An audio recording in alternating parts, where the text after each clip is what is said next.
Hi guys, video में बात करेंगे अडानी ग्रुप के बारे में। गाइस, अडानी ग्रुप को लेकर आज के दिन बड़ी अपडेट्स आती हुई दिख रही है। जो इन्वेस्टर डिविडेंड के लिए गाइस अडानी ग्रुप में यहाँ पे सोच रहे थे कि भाई अडानी डिविडेंड देगा, तो बिल्कुल आपके लिए यहाँ पे बड़ी अपडेट है।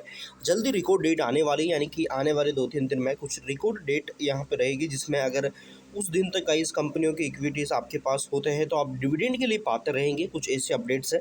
दूसरी तरफ बाजार, तो गाइस बाजार को लेकर भी हम थोड़ा समझें, क्योंकि बाजार अभी के टाइम देखा जाए तो कुछ अच्छा देखने को नहीं मिल रहा है। यानी कि अभी के टाइम जो बाजार को लेकर खबरें हैं, जिसमें मतलब जो ईरान है उसके ऊपर प्रतिबंध लगाने को लेकर जॉर्जिया मेलोनी की तरफ से भी कुछ अपडेट देखने को मिल रहा है, जो इटली के राष्ट्रपति है। तो जो भी खबरें हैं गाइस आपको इस वीडियो में देखने को मिलेगी बाजार और अडानी के ऊपर। सो इम्पोर्टेंट कि ये जो वीडियो है टोटली एजुकेशन पर्पज़ के लिए रहेगा। सो प्लीज़ गाइस, आप कोई भी डिसीजन लेने से पहले एक बार अपनी रिसर्च कर लीजिए, क्योंकि शेयर बाजार में इन्वेस्टमेंट जोखिम से भरा हुआ है। तो अपनी रिसर्च आप ज़रूर करिए गाइस। सबसे पहले अगर बात करी जाए यहाँ पे, तो आपको पता है अमेरिका और ईरान के बीच जो संघर्ष चल रहे हैं, इनके चलते जो बाजार है ना, वो वोलेटिलिटी में दिखा रहा है। यानी कि फिलहाल आज और बाजार में कुछ अच्छा देखने को नहीं मिला। बाजार में जो प्रेशर है वो हमें देखने को मिल रहा है। सो यहाँ पे अगर आप देखेंगे अपडेट्स के बारे में बात करी जाए कि अडानी ग्रुप को लेकर क्या अपडेट्स देखने को मिल रहे हैं, तो सबसे पहले आप ये समझिए कि अडानी समूह 2026 में 3 ऐसी कंपनियां हैं जो डिविडेंड देने जा रही है, यानी कि लाभांश घोषित कर चुकी है। एंड रिकॉर्ड डेट भी इन्होंने घोषित करी है। तो वो कब उनकी जो यहाँ पे तिथि, भुगतान की तिथि है, रिकॉर्ड तिथि यहाँ पे क्या रहेगी वो मैं आपको बता दूँ। तो देखिए, अडानी समूह की कंपनियां जिनमें अडानी एंटरप्राइजेस, अडानी पोर्ट है एंड इसके साथ अडानी टोटल गैस शामिल है। ये क्या करेगी, 12 जून 2026 लाभांश मुक्त होने वाली, यानी कि लाभांश राशि है उसकी रिकॉर्ड तिथि पात्रता मापदंडों के अकॉर्डिंग यहाँ पे देखने को मिलेगी, जिसकी रिकॉर्ड तिथि कितनी है, ये 12 तारीख, यानी कि कल रिकॉर्ड तिथि हमें देखने को मिल रही है। देखिए, कल से अडानी समूह की 3 कंपनियों के लाभांश भुगतान की समय सीमा समाप्त होने के कारण अडानी समूह के शेयरों पर सबकी नज़र टिकी हुई है। Adani enterprises, Adani port, special economic zone और यहाँ पे अडानी टोटल गैस भुगतान के लिए शुक्रवार 12 जून रिकॉर्ड तिथि निर्धारित यहाँ पे की गई है। तो अब यहाँ पे एक एक करके देखें तो अडानी एंटरप्राइजेस की अगर बात करूँ मैं, तो ₹1.30 का यहाँ पे लाभांश भुगतान करने का प्लान है कंपनी का। एंड यहाँ पे 12 जून इसकी जो निर्धारित रिकॉर्ड तिथि है वो है।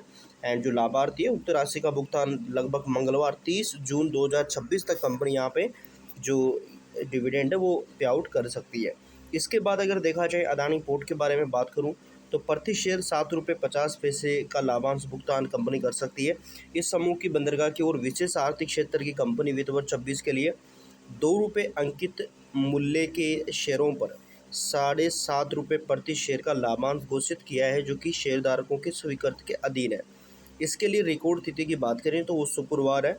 और यदि लाभांश की बात करी जाए तो लगभग 25 जून तक कंपनी क्या करेगी, जो डिविडेंड है उसका पे आउट कर सकते हैं। इसके बाद अडानी गैस की बात करी जाए तो अडानी गैस ने 25 पैसे का डिविडेंड अनाउंसमेंट किया है एंड इसकी सिफारिश की, जबकि प्रत्येक शेयर का अंकित मूल्य ₹1 है।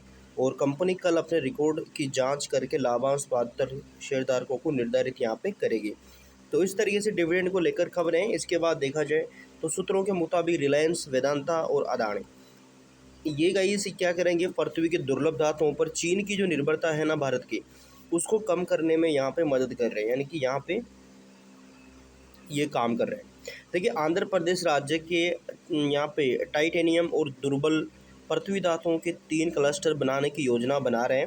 राज्य का लक्ष्य 10 वर्षों में लगभग 500 अरब रुपए इन्वेस्टमेंट का है। एंड नई दिल्ली ने दुर्लभ और पृथ्वी गलियारों के लिए 4 राज्यों की पहचान यहाँ पे करी है।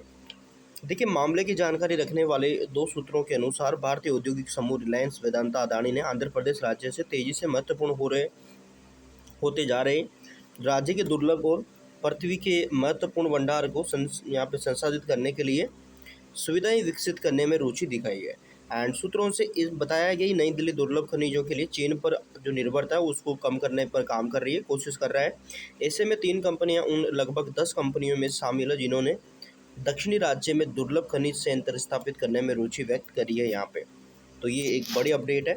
इसके बाद अब बात आती है गाइस हमारे बाजार के, यानी कि स्टॉक मार्केट जो हमारा निफ्टी है उसके बारे में। तो निफ्टी में क्या चल रहा है आपको बता दें। तो सबसे पहले आप समझिएगा इस बाजार को लेकर क्या है। तो देखिए, ईरान युद्ध का ताज़ा अपडेट देखा जाए तो अमेरिका के नए हमलों के बाद तेहरान ने बहरीन, कुवैत और जॉर्डन को निशाना बनाया है यहाँ पे, समझिए। देखिए, ईरान के विदेश मंत्रालय ने देश और अमेरिकी हमलों की निंदा करते हुए कहा कि इससे युद्ध विराम एंड जो यहाँ पे व्यवहारिता मतलब व्यवहारिक रूप से अर्थहीन हो गया है। और ईरान समाचार रिपोर्ट के अनुसार इससे पहले इस्लामिक जो रेवोल्यूशन गार्ड्स और यानी कि जो कि गाइस ये यहाँ पे ईरान की रक्षा करते हैं, जैसे कि वहाँ के सैनिक होते हैं। तो इन्होंने कुवैत और बहरीन और जॉर्डन क्षेत्रों में अमेरिकी सेनाओं पर जवाबी हमले किए हैं। और अमेरिकी सेना ने ईरान में कई ठिकानों पर हमले किए और कहा है कि ये हमले आत्मरक्षा में किए गए थे। और ये हमले अमेरिकी राष्ट्रपति डोनाल्ड ट्रंप द्वारा तेहरान पर समझौते के लिए बातचीत में बहुत अधिक समय लेने का आरोप लगाते हुए कुछ घंटों बाद हुए हैं। मीडिया रिपोर्ट्स के अकॉर्डिंग यहाँ पे मीडिया ने बंदर अब्बास, बंदर शहर और जो कैसम द्वीप है, यानी कि इनको तो छोड़ो, यहाँ पे सारी चीज़ें हुई है, ठीक है। अब यहाँ पे समझिएगा इस कि ईरान ने अमेरिका द्वारा किए गए जो गैरकानूनी और आपराधिक हमलों की निंदा करी है। ईरान के विदेश मंत्रालय ने संयुक्त राज्य अमेरिका द्वारा किए गए ये जो हमले इनकी निंदा करी है।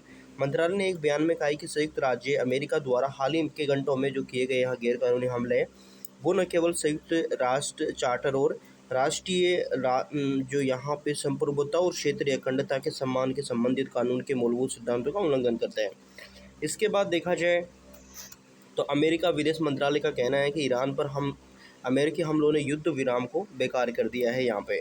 इसके बाद देखा जाए तो यूरोपीय संघ यानी कि ईरान पर नए प्रतिबंध लगाने के लिए तैयार रहना चाहिए। ये जो इतावली प्रधानमंत्री है, यानी कि इटली की जो प्रधानमंत्री जॉर्जिया मेलोनी है, उनका कहना है। उन्होंने कहा कि अगर मध्य पूर्व में संकट खत्म नहीं होता तो जो यूरोपीय संघ है उसको ईरान पर नए प्रतिबंध लगाने के लिए तैयार रहना चाहिए।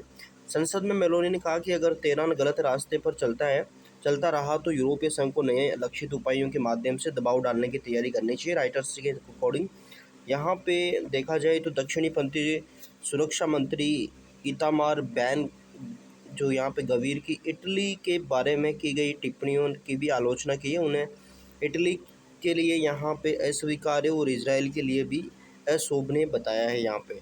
तो इस तरीके की खबरें हमें नज़र आ रही है बाजार और अदानी ग्रुप को लेकर। अब वीडियो आपको कैसा लगा कमेंट बॉक्स में बताइएगा, और आपके क्या क्वेश्चन है आप कमेंट बॉक्स में पूछ सकते हैं। बाकी अगर आगे कोई अपडेट आएगी वो हम आपको यहाँ पे अपडेट करते रहेंगे। सो इम्पोर्टेंट, जैसा कि मैंने शुरुआत में बताया, कोई भी डिसीजन लेने से पहले एक बार अपनी रिसर्च करें, क्योंकि शेयर बाजार में इन्वेस्टमेंट जोखिम से भरा हुआ है। So thank you for watching guys.